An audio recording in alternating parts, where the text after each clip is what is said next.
Nggih, pun. Jamaah yang dimuliakan oleh Allah Subhanahu wa taala, kita lanjut pada ayat yang ke-49. Bismillahirrahmanirrahim. Wa minhum man yaqulu dzalli wa la taftinni ala fil fitnati saqatu wa inna jahannama la muhitatun bil kafirin.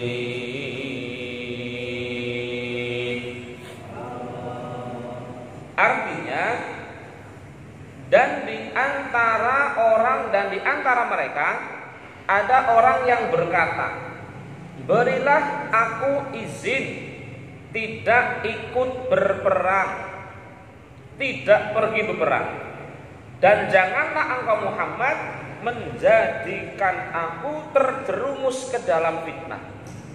Ketahuilah bahwa mereka telah terjerumus ke dalam fitnah, dan sungguh jahanam meliputi orang-orang yang kafir. Jamaah yang dimuliakan oleh Allah Subhanahu wa taala. Ayat ini masih ayat yang berkaitan dengan kisah perang Tabuk. Kalau tadi ayat 48 adalah ayat adanya provokator menghalang-halangi sahabat agar tidak ikut berperang, dan dalam hati mereka terbesit do ngasih ngelek, men kon kalah, tapi pada akhirnya menang. Nah, jamaah rahimakumullah, di antara orang-orang munafikin dalam ayat yang ke-49, dan di antara mereka ada orang yang berkata, ai wa minal munafikina, di antara segolongan orang munafik ada seseorang namanya Al-Jaddu bil Qais. Ada seseorang namanya Jaddu bil Qais. Ketika Rasul itu akan berangkat beserta pasukannya, Jaddu itu menghadap Rasul. Idzan li fil qu'udi fil madinati. Idzan mugi ngizini tuan li datang kula fil qu'udi ing dalem lungguh fil madinati ing dalem Madinah. Kanjeng Nabi nyuwun sewu, Kanjeng Nabi izin, Kanjeng Nabi mohon izin. Kula nyuwun izin dhateng panjenengan, kula mboten nderek perang Kanjeng Nabi. Kula mboten nderek perang, kula teng Madinah mawon. Izin Rasul, hamba saya tidak ikut berperang. Wala tauqini fil ismi. Janganlah engkau menjadikan aku, menjerumuskan aku wahai Rasul terhadap satu perbuatan dosa. Bi Allah ta'zanli, bi Allah ta'zanali, dengan engkau tidak mengizinkan aku. Ketone alus. Kanjeng Nabi nyuwun pangapunten, Kanjeng Nabi, kula mboten saged nderek perang nggih. Kula tak jaga kota mawon, kula tak teng Madinah mawon. Jenengan ampun mboten ngantos nggih, ampun ngantos mboten ngizini, mangke malah jenengan malah dosa. Dan makanya kula derek perang malah kula sing dosa Kanjeng Nabi. Nah, jamaah yang dimuliakan oleh Allah Subhanahu wa taala,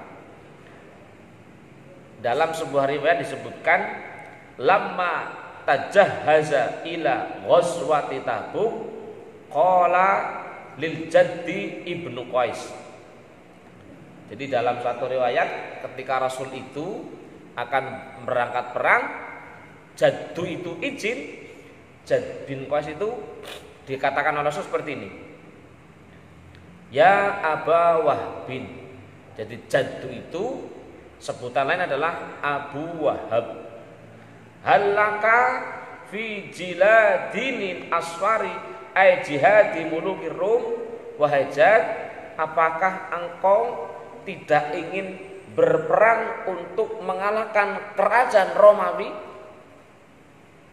Faqala Jaddu bin Qais jawab, ya Rasulullah, qad alimta al-ansari anni maghrimun bin nisa wala taftinni bi banatil asfari wa inni asya an ra'aituhunna la asbanu anhunna walakinni u'inuka bimalin fatrukni. Wahai Rasul, engkau adalah orang yang tahu aku.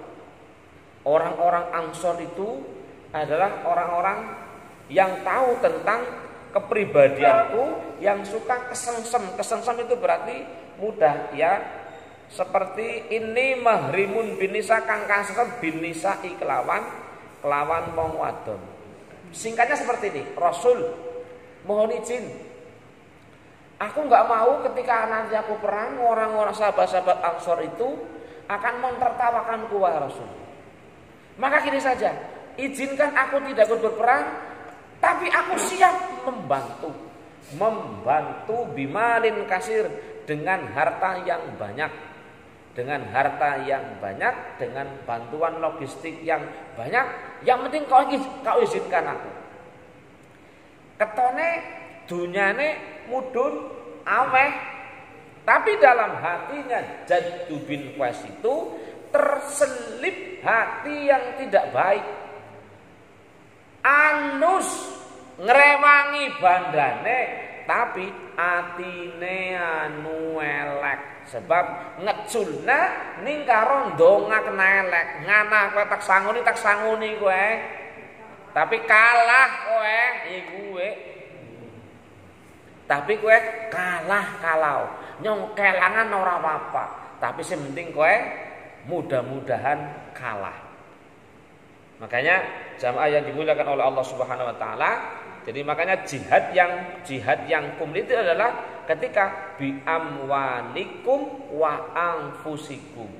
Jihad berperang itu kalau bisa ya hartanya, ya jiwanya, ya bandane, ya awake. Bandane tok nek awake niku nang kono mboten niku nggih mboten sae. Makanya jamaah yang dimuliakan oleh Allah Subhanahu wa taala, wa inna jahannama. Ketika ayat ini turun ya, ketika itu terjadi, wahum khaifuna fi min nuzuli ayati fi bayani nifaqihim. Ternyata gini, ketika kejadian ini, ayat ini turun, orang-orang munafik itu ketakutan. Sebab memang nguduni ayat niku sesuai dengan situasi dan kondisi. Deneng Kanjeng Nabi ngerti ya ayat niku. Sebab Kanjeng Nabi diwai ngerti, sinten sing ame ngerti? Gusti Allah. Jadi ayat ini turun sekaligus membuka kedok orang-orang yang secara lahiriah baik, menyumbangkan harta yang banyak untuk logistik perang. Izin dengan halus ngapunten lah, nyong ora melu. Aku tak nangkane ben, nyong tak jaga, nyong tak jaga wong wadon. Bahaya kae wong wadon nek ora dijagani wis kana. Nyong malu nyumbang. Ketone main. Tapi musuh dalam selimut. Makanya Allah tidak ridho. Ketika ayat ini turun, mereka ketakutan. Sebab apa? Ancaman kemunafikan itu diancam dengan neraka jahanam. Wa inna jahannama la muhitatun bil kafirin ay jami'atan lahum yaumal qiyamati min kulli janibin. Jadi dari semua sisi itu orang-orang munafik akan dikepung dengan apinya neraka jahanam. Kenapa bisa seperti itu? Sebab secara lahiriah hati mereka itu walaupun lahirianya baik, tapi hati mereka itu jahat. Hati orang-orang munafik itu busuk. Mulanya diancam. Wa kanu fi asyaddil khaufi al anfusihim wa auladihim wa amwalihim. Ketakutan mereka sampai kemudian, anakku ki mbasanu, ki bandang dan lain sebagainya. Di ayat-ayat yang masih berkaitan dengan masalah perang Tabuk.